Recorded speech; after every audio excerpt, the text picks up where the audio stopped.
Oui, Fachi béton. Oh, bis ba mimi pona ba prisonnier, mambo car on les a insultés. Bis outi Namibie et après on ba prisonnier. C'est bon mon on a 4 bis ndenge zali, hein. On a 4 bis ndenge zali.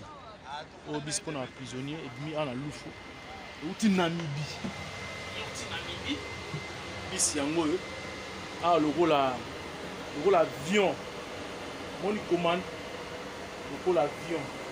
Kala awa caméra ça awa. Ozo guider ligne awa bomba.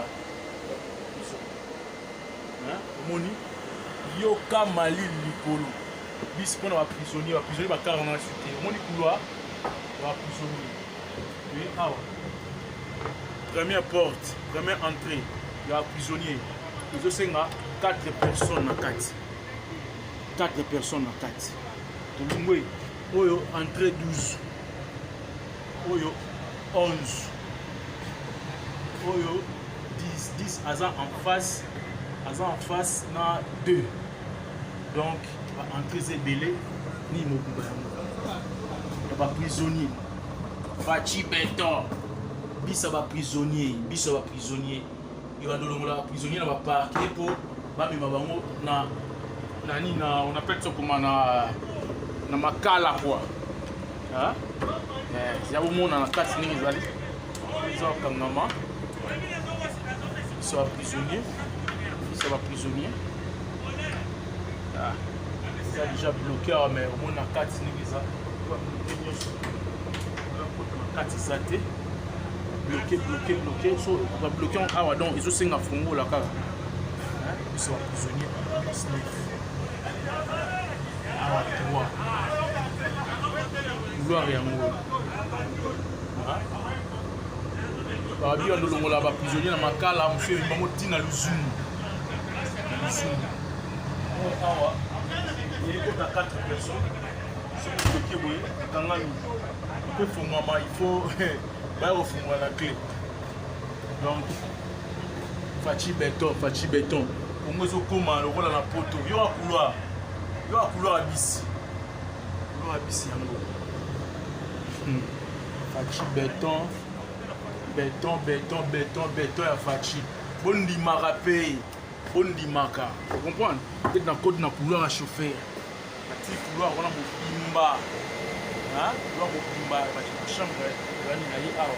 On caméra donc il y a commande bomba il y a 10 heures auto chauffeur auto pilote auto copilote vous comprenez au micro pour nous na bango ka prisonnier mo rabeli na kati ya osenga. Merci Fachi béton. Oui Fachi béton. Oh bis ba mimi pona ba prisonnier hein mambo car on les a insultés bis outi Namibie et après on va prisonnier. C'est bon on a 4 bis ndenge zali hein. On a 4 bis ndenge zali.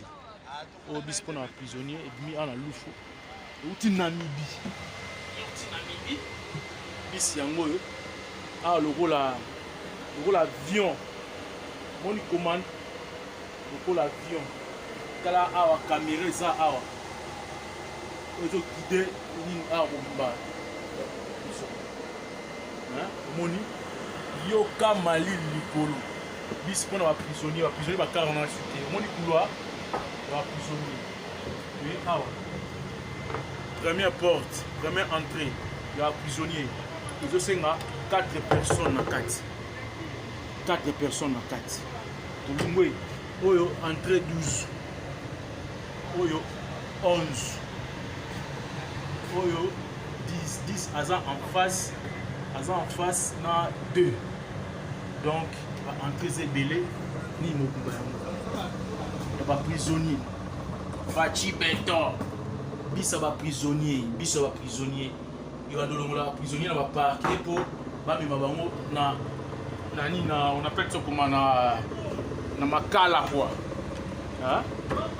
Il y a au monde dans la casse ni zali. Ils ont comme maman. Ils sont prisonniers. Ah. Ça déjà bloqué mais au moins na 4 ni ça. Bloqué. So, on va bloquer en awa donc ils ont 5 fongo là car. biso ba prisonnier 19 awa 3 gloire yango babi ondolongola ba prisonnier na makala mosusu bango tina luzumu awa elikota 4 personnes soki boye kangami po efungwama il faut baya kofungwa na clé donc faci béton kongo ezokóma lokola na poto yo akouloir ya bisi yango faci béton ya faci bondimaka mpe bondimaka ocomprendre peut-être na code na couloir ya chauffeur ati couloir wana mobimba